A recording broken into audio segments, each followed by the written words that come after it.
ஆதவர்ஜுனா போட்ட ட்வீட்டுக்கும் தாவேகா தலைவர் போட்டார்ல ஒரு வீடியோ போஸ்ட், அந்த போஸ்ட்டுக்கும் ஒன்றும் பெரிய வித்தியாசம்லாம் கிடையாது.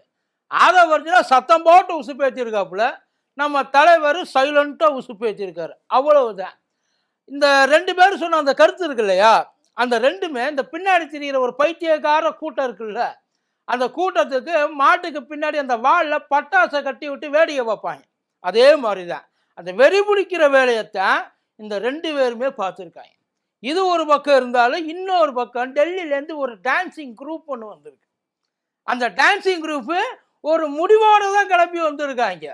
அதாவது அவங்க வந்தது விஜயை காப்பாற்றவா இல்லை விஜய்க்கு வந்து சப்போர்ட் பண்ணவா அப்படின்றதுலாம் தெரில.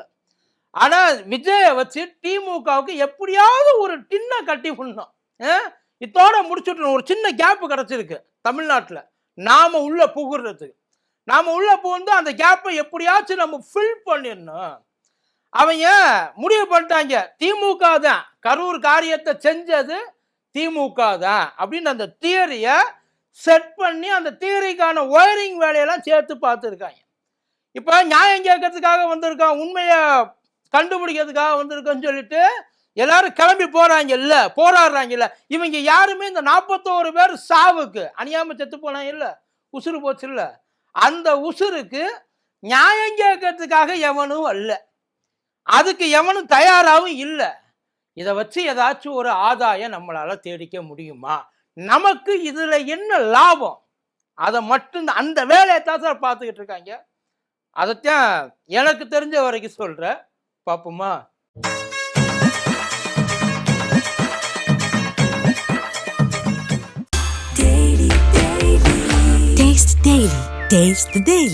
டயா பூஸ்டர் சுகரை கண்ட்ரோல் பண்ணும், உங்க ஆரோக்கியத்தை மீட்டு தரும். சர்க்கரையை கட்டுப்படுத்துறதுக்கான எளிமையான வழிமுறை, இயற்கையான வழிமுறை. அனைத்து மருந்து கடைகளிலும் கிடைக்கும். மதியம் நேருக்கு வணக்கம். இது மதியம் தர்பாட்லா கூத்தடி கோப்பு. இப்போ ஆதவர்ஜுனா என்ன சொன்னாப்புல, இதில் சாலையில் நடந்து போனாலே தடியடி, அது இல்லாமல் சமூக வலைதளங்களில் கருத்து சொன்னாலே கைது.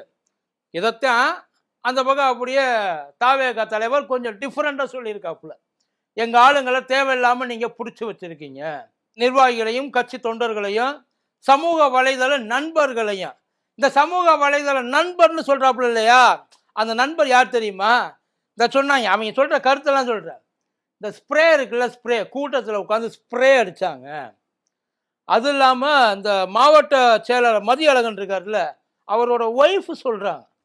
சார் மாவட்ட செயலாளரோட ஒய்ஃபு நல்லா தெரிஞ்சுக்கங்க, யாரோ ஊர் பேர் தெரியாதவன், சும்மா கரண்ட் கம்பத்தை பிடிச்சி தொங்கினவன், மரத்தில் ஏறி உட்காந்து அவன் கிடையாது, மாவட்ட செயலாளரோட ஒய்ஃபு. குழந்தைங்கள துண்டு இருக்கு இல்லையா, துண்டு, அந்த துண்டை எடுத்து கழுத்தை நெருக்கி கொண்டுட்டாங்க சான்றாங்க. மாவட்ட செயலாளருடைய ஒய்ஃப் கழுத்து நெருக்கி. இவங்கெல்லாம் வந்து சமூக வலைதள நண்பர்கள், கட்சி தொண்டர்கள், நிர்வாகிகள், கழுத்தை நெரிச்சு கொண்டுட்டாங்க. அது மட்டும் இல்லை சார், கல்லை எடுத்து வீசினாங்க, கத்தி எடுத்து குத்துனாங்க, விஷ ஊசி இருக்குல்ல, விஷ ஊசி, ஆஸ்பத்திரியில் விஷ ஊசியை போட்டு சாவடிச்சுட்டானுங்க.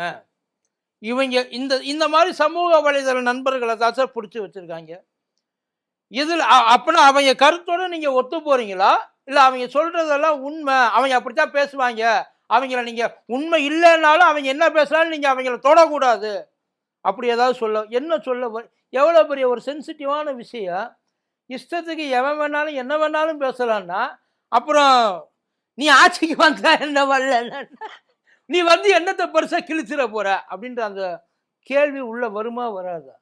இதெல்லாம் அவங்க சொன்னது சார், அவங்க ரிப்போர்ட்டு எல்லாம் வீடியோவில் அப்படியே ரெக்கார்ட் ஆகி உட்கார்ந்துருக்கு. அப்புறம் அந்த தடியடி நடத்துனாங்கன்னாங்கல்ல, இந்த தடியடின்றதே முதல்ல தப்பு. அதாவது அவ்வளோ பெரிய ஒரு கூட்டம் இருக்கு, கூட்டத்துக்கு நடுவில் போலீஸ் இருக்கு, ஆம்புலன்ஸ் வருது, ஏன் உங்க தலைவர் வண்டி எடுத்துட்டு வெளியில போகணும், எப்படி போக சொல்றியா, ஐயா சாமின்னு ஒவ்வொருத்தன் காலையே விழுகணுமா போலீஸு, இல்லை அந்த தலைவர் சொன்னாதான் இந்த தற்கொலைகளுக்கெல்லாம் காதில் விழுந்துருமா, கேட்பாங்களா. ஏற்கனவே அவர் தானே சொல்லியிருக்காரு, குழந்தைகளை கூட்டிகிட்டு வராதியடா, மாசமா இருக்க பிள்ளையெல்லாம் வராதிய, சின்ன சின்ன பிள்ளையெல்லாம் வராதிய, என்னை பார்க்க வராதியன்னு சொன்னாரோ இல்லையா, அதையெல்லாம் இவங்க கேட்டாங்களா. அவர் சொல்றதே கேட்காதவங்க போலீஸ் சொல்றத அவர் கண்ணுக்கு முன்னாடி எப்படி கேட்பாங்க? போலீஸ் வழியை ஒதுக்கி விட்டுச்சு, அதுக்கு பேர் தடியடியாடா? ஆம்புலன்ஸுக்கு வழியை ஏற்படுத்தி கொடுத்ததுக்கு பேர் அவ்வளவு பேர் கூட்டத்தில் அவன் எப்படி அவர் எப்படி போவாரு? ஏன்னா என்ன உண்மையில போலீஸ் பெரிய தப்பு பண்ணிருச்சு. என்ன பண்ணிருக்கணும்? சார் நாங்க கை வைக்க மாட்டோம், இனிமேல் நீங்களே எப்படியாச்சும் அவங்க சமாதானப்படுத்தி வெளில போங்க. பார்த்தோமா இல்லையா புசி ஆனந்த் குழிக்குள்ள மாட்டின மாதிரி மாட்டினாப்புல, அந்த காருக்குள்ள உட்காந்து எட்டி கதவை எட்டி பார்க்கறாரு, எங்கடாச்சும் ஏதாவது வழி இருக்காட்டு. அவர் பார்த்தாரு சார், நகர முடியல அவரால். வெளியில எந்திரிச்சோம்னா நசுக்கி கொன்றுவாங்கன்னு காருக்குள்ளேயே உட்கார்ந்துருந்தாப்புல. இதைத்தான் அவங்க தடி அடி அப்படின்றாங்க. அதுக்கப்புறம் இந்த கரண்ட் கட்டு, உண்மையிலேயே கரண்ட் கட்ட பண்ணி இருக்க கூடாது. சாவு 40லேருந்து 400 போயிருந்திருக்கணும். அன்னைக்கு என்ன சொல்லுவ? கரூர்ல கேட்குறாங்கல்ல, இடத்த மாற்றி கொடுத்துட்டாங்க, குட்டி இடமா கொடுத்துட்டாங்க, வேணும்னே பிளான் போட்டு கொடுத்துட்டாங்க, இது ட்ராப்பில் போய் நாங்கள் சிக்கிக்கிட்டோம். நாகப்பட்டினத்தில் என்ன பண்ணாங்க தெரியுமா? அந்த புத்தூர் ரவுண்டானா கிட்ட கேட்டாங்க. அந்த புத்தூர் ரவுண்டானா கிட்ட கொடுக்க முடியாதுன்றது போலீஸு. வேணாம் சார், அது சேஃப்டி கிடையாது. அங்கேயும் தடம் பட்டுச்சு.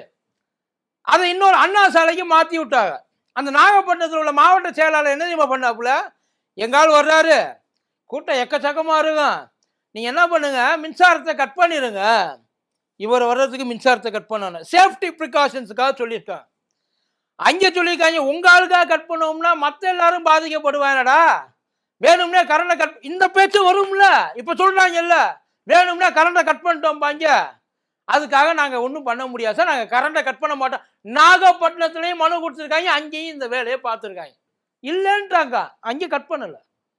அதை விட திருச்சியிலேருந்து அந்த ஏர்போர்ட்லேருந்து அந்த மரக்கடை இருக்கு இல்லையா, மரக்கடை வர்றதுக்கு அதிகபட்சம் போனால் நீ என்னதான் உருண்டு வந்தாலும் 20 நிமிஷம்.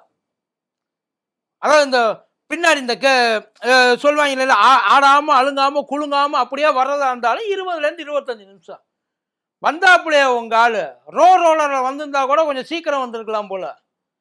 ஆள் 5 மணி நேரமாக வந்தாப்புல 20 நிமிஷமா வர வேண்டியது. ரோட் அத்தனையும் போய் இவங்க பண்றது எல்லாமே, அதை அவங்க நியாயப்படுத்தி, இதெல்லாம் இங்க நடக்காததுனால இதெல்லாம் பெரிய கத்து. நான் பண்ற தப்பு என்னன்றது அவங்களுக்கு கடைசி வரைக்கும் தெரியலையா. அந்த மரக்கடையில 11 மணிக்கு மீட்டிங்க, பர்மிஷன் வாங்கினதே 10 to 11, ஆள் சேர்ந்த நேரம் 3 மணி. அப்பயும் அங்கே வெயில எல்லாரும் நின்றுக்கிட்டு தான் இருந்தாங்க, அங்கேயும் எல்லாமே இருந்துச்சு. என்ன ஒரே ஒரு அட்வான்டேஜ் தெரியுமா? திருச்சியிலேருந்து அவர் வந்தது, ஏர்போர்ட்ல நேரடியாக இறங்கி வந்ததுனால இங்க ஒன்றும் பெருசா ஒன்றும் கூட்டம் இல்லை. அந்த கூட்டம் அப்படியே ரொம்ப கம்மியா இருந்துச்சு, ஜாயின் ஆச்சு. அங்கேயுமே 10 நிமிஷம் தான் பேசினாப்புல, மைக்கு சரியில்லைன்னு சொல்லி கிளம்பி போயிட்டான் மனுஷன். இப்போ இங்க கரூர்ல மதியழகன் அந்த மாவட்ட செயலாளர் இருக்காப்லையா, கைப்படம் எழுதி கொடுத்தது. என்ன கொடுத்துருக்காங்க? கரண்டை கட் பண்ணுங்க. கைப்படம் மனு எழுதி கொடுத்துருக்காங்க சார், அதிகப்படியான ஆட்கள் வருவாங்க, கரண்டை கட் பண்ணுங்கன்னு. அங்கேயும் முடியாதுன்ட்டாங்க. ஆனா இப்ப கரண்டை கட் பண்ணது யாரு கேட்குறாங்களே, வாயை திறந்தாங்களா இவங்க எல்லாம், கரண்டை கட் பண்ணது யாரு? சென்ட்ரல் இவங்க என்ன சொல்றாங்க, என்ன நம்ம எடுத்து சொன்னாலும் இது பூரா திமுக காரன் செஞ்ச சதி. வீடியோவை எடுத்து அடிச்சுக்கிட்டு இருக்காங்கடா, போய் பாருங்க. அந்த ஜென்ரேட்டர் செட் இருக்குல்ல, தகரம் போட்டு வச்சிருக்காங்க, தகரத்தை எடுத்து அப்படியே உடச்சு இந்த ஜெயிலேருந்து எஸ்கேப் ஆவாங்கல்ல கைதிங்க, அந்த மாதிரி உள்ளுக்குள்ள ஓடி போயிட்டு அது மேலே ஏறி தொங்கிட்டு இருக்காங்க. ஒரு பேச்சுக்கு கேட்குற, இப்போ அந்த ஜென்ரேட்டர் ஏதோ ஒரு ப்ராப்ளம் ஆயிடுச்சு, அந்த இடத்துல கரண்ட் இருக்கு, கூட்டம் எங்கெங்க தாவணிச்சு நல்லா தெரியும், கூரையை பிச்சுக்கிட்டு எல்லாம் மேலே ஓனாங்க, ஒட்டு மொத்தமா பிரிச்சு இந்த இதுலேருந்து வருவாங்க இல்லை புதகுழியிலேருந்து, அந்த மாதிரிலாம் இருந்துச்சு மேலே. அதை எதுக்காக அப்படி வந்தாங்க அப்படின்னா, மூச்சு முட்டுது. அந்த மேலே இருக்கிற ஒருத்தன் கீழே குழந்தைய கையில் பிடிச்சி தூக்கி மேலே, ஒரு குழந்தை, சின்ன குழந்தை, ஏன் தூக்குனாங்க தெரியுமா? தூக்கி விஜயை காட்டவா, அந்த புள்ள போயிடும் அப்படின்றதுக்காக தூக்குனாங்க. இது எல்லாம் அங்கே நடந்தது. 7 to 7:30 விஜய் வந்ததுலேருந்து அந்த பேசுனதே 10 நிமிஷம் தான்டா, மேலே ஏறி 10வது நிமிஷம் முடிஞ்சு போச்சு. ஒரு கிட்டத்தட்ட 12 மணி நேரம் காத்திரு கிடந்திருக்காங்க சார். 12 மணி நேரம் காத்திரு கிடந்தவங்கள்ட்ட 8 நிமிஷம் கூட அந்த ஆள் முழுசா பேசல, ஓடிட்டார், இறங்கி உடனே ஓடிட்டார். இதுல எப்படி இப்போ நீங்க சொன்ன கணக்கே வருவோம், போலீஸ் தடியடி பண்ணுச்சு, அதனால வந்து விழுந்துட்டாங்க. போலீஸ் எப்போ தடியடி பண்ணுச்சுன்னாங்க, பேசி முடிச்சுட்டு போனதுக்கப்புறம். கரெக்டு தானே? அவர் வண்டி வந்து நிற்கிறப்பயே அந்த கூட்டம், ஒட்டுமொத்த கூட்டமும் தள்ளாடிக்கிட்டு இருந்துச்சு. அதை பார்த்தீங்களா இல்லையா? ஒருத்தன் கூட நிலையா நிற்கல, நிற்க முடியல. ஏன்னா அந்த வேவு அந்த அளவுக்கு இருந்துச்சு. ஏன் கரூர்ல அந்த அளவுக்கு இப்படி ஆச்சு? நேற்று வீடியோ போட்டாப்லையே, ஏன் இப்படி ஆச்சு? ஒன்றும் கிடையாது. நீ நாமக்கல்லேருந்து ஊர்வலம் வந்த பத்தியா? ஒட்டு மொத்தமாக அத்தனை பேரும் உன் பின்னாடி ஓடி வந்தாங்க இல்ல, இங்கே ஒரு கூட்டம் அங்கே ஒரு கூட்டம் எல்லாம் ஒன்று சேர்ந்ததுக்கப்புறம் ஒன்றுக்கு முன்னே ஒன்றுமே இல்லாமல் மண்ணா போச்சு. 41 உசுறு மண்ணில் மிதிப்பட்டு செத்து கொஞ்சம் கொஞ்சமாக அவங்களுக்குள்ளே கரைஞ்சு போச்சு. அவ்வளவுதான். இதில் யாருக்கு என்ன உண்மை மக்களுக்கு தெரியணும்னு நீங்கள் நினைக்கிறீங்க? புரியல. போலீஸ் பாதுகாப்பு இல்லை. எவ்வளவு சொன்னா கேட்குறாங்களா? முதல்ல போலீஸ் பேசி அவங்களுக்குள்ள மரியாதை இருக்குதா? இதில் வர புதுசா ஒன்று 10,000 பேர் தான் வந்தாங்கல்ல, இந்த அந்த அந்த டைட்டிலுக்கு நானும் வரேன்.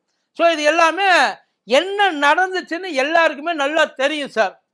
இதை சதின்றாங்க, சூழ்ச்சின்றாங்க, இது வந்து ஆளுங்களை உள்ள இறக்கிட்டாங்கன்றாங்க. இதுதான் ரொம்ப முக்கியம்.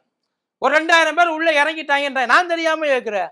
30,000 பேர் கூடியிருக்க இடத்துல அத்தனை பேரும் விஜய்க்காக உயிரையே கொடுக்கறதுக்காக உசுரை கொடுத்துட்டாங்க. 41 பேர் பேலன்ஸ் இருக்குது, உசுரை கொடுக்கறதுக்கு தயாரா இருக்குது. அந்த கூட்டத்தில் ஒரு 20 பேர் 30 பேர் உள்ள பூந்துறாங்க, அங்கங்கே நிற்கிறாங்க. எவனாச்சும் ஒருத்தன் ஆபாசமா பண்ண அந்த கூட்டம் அப்படியே அவங்கள திருப்பி போட்டு நதக்கு நதைக்கிறது. இதென்ன சைலண்டா ஏதாச்சும் வந்து இந்த கூட்டமா என்னது? அந்த என்ன சொல்லுவாங்க, சீக்ரெட் மீட்டிங்கா என்ன? சுற்றி 1008 கேமரா இருக்கிற ஏதாச்சும் ஒரு கேமராவில் சிக்கிக்குவான். எவனாச்சும் ஒருத்தன் தேவையில்லாம ஏதாச்சும் பண்றான்னா அவன் அதுல உள்ளுக்குள்ள மாட்டிக்குவான். அவ்வளோ பேர் சாட்சி சொல்லுவாங்க. முதல்ல அதை தெரிஞ்சுக்கங்க. போஸ்ட்மார்ட்டம் பண்ணதை கேள்வி கேட்ட புறம்போக்கு தானே நீங்கள்லாம். போஸ்ட்மார்ட்டம் ஃபேமிலியோட அனுமதி இல்லாமல் முதல்ல போஸ்ட்மார்ட்டம் பண்ண முடியுமா? அவங்க பர்மிஷன் வாங்கி அந்த உள்ள பார்த்து தூக்கிட்டு வந்திருப்பாங்கல்ல, அது எதுவுமே கண்ணுக்கு தெரியல. ஒரு பையன் உள்ள இல்லை ஆஸ்பத்திரியில். ஏன் இல்லை? ஐயா தலைவர் விஜய் போயிட்டாரு, ஓகே, அவருக்கு ஒருத்தருக்கு தான் உலகத்திலே இறங்கின மனசு. அந்த மனுஷனால ஒரு குட்டி இதை கூட தாங்கிக்க முடியாது. ஓகே, ஓடிட்டாரு, பரவாயில்ல. மற்றவங்க எல்லாம் ஒரு பையன் 2 நாளாச்சு ஆஸ்பத்திரியில், ஒரு பையன் எட்டி பார்க்கலையே. என்ன தெரியுமா உத்தரவு? தயவு செய்து நிர்வாகிகள் யாரும் ஊருக்குள்ள இருக்காதே, ஓடிருங்க, ஓடி போயிருங்க. ஏன்னா நீ மாட்டினீங்கன்னா உங்களை புளிச்சிருவாங்க. அதுக்காகத்தான் போயிட்டாங்க. ஒருத்தன் எட்டி பார்க்கல. ஸோ இதை ஒரு பக்கம். இப்போ நான் டெல்லியிலேருந்து ஒரு டான்சிங் குரூப் வந்திருக்கு இல்லையா, அந்த குரூப் அவங்களை என்ன சொல்ல வந்திருக்காங்கன்னா, உண்மை கண்டறியும் குழு. அந்த மூஞ்சிகளெல்லாம் பார்த்தோம்னா நமக்கு நல்லாவே தெரியும் என்ன உண்மையை கொண்டு வருவான்ட்டு. ஆனால் எனக்கு உண்மையில அதில் ரொம்ப பிடிச்சது ஹேமா மாலினி. ஹேமா மாலினி எல்லாருக்கும் பிடிக்கும். அந்த அம்மா தமிழில் பேசுவாங்கன்னு சொல்லி நான் எதிர்பார்க்கவே இல்லை. வர்றப்போ முழுக்க இங்கிலீஷில் பேசுனாங்க ஏர்போர்ட்லேருந்து இறங்குறப்ப. பட் அந்த 2 நாளில் தமிழ் கற்றுக்கிட்டு, அந்த ஒரு 8 மணி நேரத்தை தமிழ் கற்றுக்கிட்டாங்கன்னு நினைக்கிறேன். இன்னொரு மீட்டிங் எப்போ பயங்கரமாக தமிழ்லேயே பேசுனாங்க. அவள்லாம் சொன்னான், அவள்கிட்ட எல்லாம் நாங்கள் போய் பேசணும், அவள் அப்படியே எங்ககிட்ட எல்லாத்தையும் சொல்லிட்டா அப்படின்ற மாதிரி ரொம்ப நல்லா பேசுனாங்க. உண்மையிலே நல்லா இருந்துச்சு. இப்போ அந்த ஹேமா மாலினி அம்மாவுமே வந்து இட்ஸ் அ வெரி ட்ராஜடி. அவங்க என்ன நரேட்டிவ், அது இது வரைக்கும் யாருமே பண்ணாத ஒரு நரேட்டிவ் அது. அது என்ன அப்படின்னா, சார் எங்களை கத்தி எடுத்து குத்துனாங்க, கிழிச்சாங்க. இந்த நரேட்டிவ் அங்கே வைக்கிறாங்க சார். கத்தி எடுத்து கிழிச்ச எந்த அளவுக்கு இவங்க உள்ளுக்குள்ளே செட் பண்ணியிருப்பாங்கன்றதை பாருங்க. ஒட்டு மொத்தமாக 30,000 பேர். எத்தனை பேர் கத்தி காயத்தோடு இது வரைக்கும் வந்து கம்ப்ளைண்ட்டை கொடுத்தாங்க சொல்லுங்க பார்ப்போம். யாராச்சும் ஒருத்தன் கூட பண்ணியிருக்க மாட்டான்? ஒருத்தனாவது பண்ணியிருக்க மாட்டான் சார். நின்று அவன் கையை அவனால தூக்கிறதுக்கு இடம் இல்லாமல் இருக்க அந்த கூட்டம் கத்தி எடுத்து கிழிச்சாங்கன்றாங்க. சரகுன்னு குத்துனாங்க. நல்ல வேலை ஆளுக்கு எல்லாருமே வந்து என்னத்தை சொல்ல அவங்க சொல்லிட்டு போயிட்டா. அதுக்கப்புறம் ஏமா மாலியம்மா இன்னொரு விஷயம் சொன்னாங்க, அந்த இடத்த சின்ன இடத்த கொடுத்துருக்க கூடாது, முதல்ல அதுக்கு தான் தெரிஞ்சவங்கள கூட்டிட்டு வரணும். அது வந்தது பூராவுமே பாசகவுடைய அவங்க அந்த வீரர்கள் எல்லாம் அத்தனை பேரும். ஏன் வேற எந்த கட்சியிலையுமே கம்யூனிஸ்ட்ல ஒருத்தனும் இல்லையா, காங்கிரஸ்ல ஒருத்தனும் இல்லையா, வேற எந்த கட்சி, ஆம் ஆத்மியில ஒருத்தனும் இல்லையா? திமுக விட்டுருங்க, ஏன்னா தமிழ்நாட்டில் நடந்து திமுகவை சேர்க்க வேண்டாம். கர்நாடகா காங்கிரஸ்ல ஒருத்தனும் இல்லையா? டிடிபியில மட்டும்தான் ஆள் இருக்காளா? வேற யாருமே நாடாளுமன்ற உறுப்பினர் கேரளால யாருமே இல்ல? இதெல்லாம் கூட்டிட்டு வந்து அவங்க என்ன சொல்லியிருக்காங்கன்னா, இந்த சின்ன இடத்த நீங்க கொடுத்துருக்க கூடாது. சின்ன இடமா சார் இது? அவங்க கேட்டதுலே பெரிய இடம் அது ஒண்ணுதான். சின்ன இடத்த கொடுத்துருக்க. அவங்க கொடுக்கல சார், நீ இங்கே தான் நடத்தணும்னு கட்டாயப்படுத்தல. அவங்க ஒரு சில இடங்கள் செலக்ட் பண்ணியிருக்காங்க, அதை பண்ணியிருக்காங்க. இதுக்கு முன்னாடி அங்கே ஏதோ மாநாடே நடந்ததில்லை. விஜயோட மாநாடு தான் அங்கே முதல் மாநாடு. அந்த மீட்டிங் தான் முதல் மீட்டிங்கு. அதனால தான் இப்படி ஆகி போச்சுன்னா பரவாயில்ல. 2 நாளைக்கு முன்னாடி இன்னொருத்தர் வந்துட்டு இருந்த இடம் தெரியாமல் எந்திரிச்சு போயிருக்காப்லையே அது. இதெல்லாம் பரவாயில்ல. அனுராக் தக்கூர் அப்பா அல்டிமேட்டு. எங்களுக்கு சாட்டிஸ்ஃபையா இல்லை. எனக்கு என்னமோ இது சரியா படலை. நாங்கள் சிபிஐக்கு கொடுக்க போகிறோம். அனுராக் தக்கூர் சொன்னது சார், நாங்கள் சிபிஐக்கு கொடுக்க போகிறோம். அதுலேயும் அல்டிமேட்டாக எதுக்கு உன்னை இங்கே அமுச்சு வச்சாங்க, உண்மை என்ன அப்படின்னு சொல்லி கேட்டுட்டு வாப்பா, வந்து தாக்கல் சொல்லு. அங்கே என்ன நடந்துச்சுன்னு தெரியணும். இங்கே என்ன நடந்துச்சுன்னு எல்லாருக்குமே நல்லா தெரியும். பட் இருந்தாலும் இதுதான் நடந்துச்சுன்னு நீ எனக்கு வந்து சொல்றியா அப்படின்னு சொல்லி அவர்கிட்ட கொடுத்து அனுப்பிச்சிட்டாங்க. அதை போய் நீ சொன்னீங்கனாலும் பரவாயில்ல. என்ன சொல்லியிருக்காங்க, அரசு வேலை கொடுக்கணும். செத்து போனவங்களுக்கு அந்த ஃபேமிலியிலேருந்து ஒருத்தருக்கு ஏன் சென்ட்ரல் கவர்மெண்ட்ல வேலை போட்டுக்கூடி யார் வேணாம்னா? இதை சொல்றதுக்கு நீங்க வந்து என்ன செய்யணும்னு சொல்லிட்டு கவர்மெண்ட் எதுக்கு என்ன செய்யணும்னு சொல்லிட்டு கவர்மெண்ட்டுக்கு தெரியாது? சென்ட்ரல் கவர்மெண்ட்ல வேலை போட்டு கொடு. ஏன் இப்போ நான் பதிலுக்கு மற்றவங்க மாதிரிலாம் கேட்க போகிறது இல்லை. கும்பமேளாவில் செத்தவங்க நீ என்ன பண்ண? குஜராத்தில் பாலை விழுந்துச்சுல்ல, செத்து போனாயில ஒரு 200 பேர்கிட்ட செத்து போனாங்கன்னு நினைக்கிறேன். அவங்க குடும்பத்துக்கு நீ என்ன பண்ண? ஆனால் அதை விடுங்க. இப்போ இந்த ரயில் விபத்தெல்லாம் பால்சோரா ரயில் விபத்தெல்லாம் அதுக்கெல்லாம் நீ என்னத்தை பண்ண? நான் அதெல்லாம் கேட்க போகிறது. உன் வேலை என்ன? இவங்க அதுக்கு தான் சார் ஒன்றும் இல்லை. இது அத்தனையுமே முழுக்க முழுக்க ஒரு அரசியல் காரணங்களுக்காக இதை பண்ணுறது. இதில் தெரிஞ்சோ தெரியாமலோ விஜய் போய் சிக்கிக்கிட்டாப்புல. ஆனால் நினச்சி பார்த்துருப்பாப்புல இல்லை, என் கூடவே சுற்றிட்டு இருந்தாங்க, எல்லாம் தெரியும், நல்லா தெரியும், அரசியலை பிரிச்சிடலாம். 2 பேரும் போயிட்டு முன்ஜாமீனுக்கு உட்காந்துருக்காங்க. ஒருத்தர் மேலே கேஸு, கலவரத்தை கலவரத்தை தான் கலப்பிடுறா. இன்னும் சொல்ல போனால் தலைவரே அப்படித்தானே இருக்காப்புல. அப்புறம் இவங்களெல்லாம் சொல்லி நம்ம என்னத்தை பண்ண போகிறோம்? முதல்ல நீங்கள் பெரிய ஒரு அரசியல்வாதியாக மாறுறது, நீங்கள் நல்லவர் தான். அதாவது தலைவர் விஜய், தாவேக தலைவர் விஜய் நல்லவர் தான், அதில் எந்த மாற்று கருத்தும் இல்லை. ஆனால் நல்லவனாக இருக்கிறது மட்டும் பத்தாது, கொஞ்சம் புத்தி உள்ளவனாக இருக்கணும். அப்படி இல்லை அப்படின்னா புத்தி உள்ளவனை பக்கத்தில் வச்சுக்கணும். எந்நேரம் பார்த்தாலும் பில்டப் பண்ணுறவனை மட்டுமே பக்கத்தில் வச்சுக்கிட்டு அண்ணனுக்கு சேன்னு சொல்லிக்கிட்டு தான் கடைசியில் இப்படித்தான் போயிட்டு எங்கேயாச்சும் முட்டிக்கிட்டு நிற்கணும். ஆனால் பாதிப்பு உங்களுக்கு கிடையாது. பாதிப்பு எந்த கட்சிக்கும் கிடையாது, எந்த கவர்மெண்ட்டுக்கும் கிடையாது. பொதுமக்களுக்கு மட்டும்தான். இழந்தவனுக்கு மட்டும்தான் அதோட வழி என்னன்றது தெரியும். ஸோ இனிமேலாவது அடுத்தது, அதாவது தப்புகள் நடக்க செய்யுது. Man-mat disaster of course. But at the same time இதை திரும்ப ரிப்பீட் ஆகாமல் பார்த்தேன். இனிமேலாவது ஒரு ப்ராப்பர் பொலிட்டீஷியனை என்ன பண்ணணும், என்ன செய்யணும், யாரையாச்சும் தெரிஞ்சவங்களை கூட வச்சுக்கோங்க. நீங்கள் நல்லது செய்யணும்னு நினைக்கிறது எங்களுக்கு தெரியுது. ஆனால் அந்த நல்லது செய்யணும் அப்படின்னு சொல்லிட்டு உங்களுக்கு மட்டும் இருந்தால் பத்தாது, எப்படி செய்யணுன்றது இருக்குல்ல. இல்லைன்னா இப்படி தான் ஏறுக்கு மாற எங்கேயாச்சும் போய் முட்டிக்கிட்டு நிற்கணும். இனிமேலாவது திருந்து வாங்கின்னு நினைக்கிறோம். அதே நேரத்தில் மக்கள் கூட பின்னாடி திரியிறாங்க. பறி கொடுத்தவங்களே எங்கள் அண்ணன் மேலே எந்த தப்பு இல்லைன்ட்டாங்க. அது ஒரு விதமான பாசம், எல்லாம் புரியுது. ஆனால் என்ன நடந்தது ப்ராக்டிக்கலாக வந்து அதை எப்படி வந்து சேவ் பண்ணியிருக்கலாம், இதுக்கப்புறம் அதை எப்படி ரியாக்ட் பண்ண வேண்டியது. ஆனால் தலைவர் நல்லா தெரிஞ்சவங்க தொண்டர்களை தூண்டி விட்டு அவங்கள முன்னாடி நிற்க விட்டு அவங்கள பலிகடை ஆக்கிட்டு நாம் தலைவரானு நினச்ச எவனும் நல்லா ரொம்ப நாள் இருந்ததில்லை. பார்த்து நன்றி.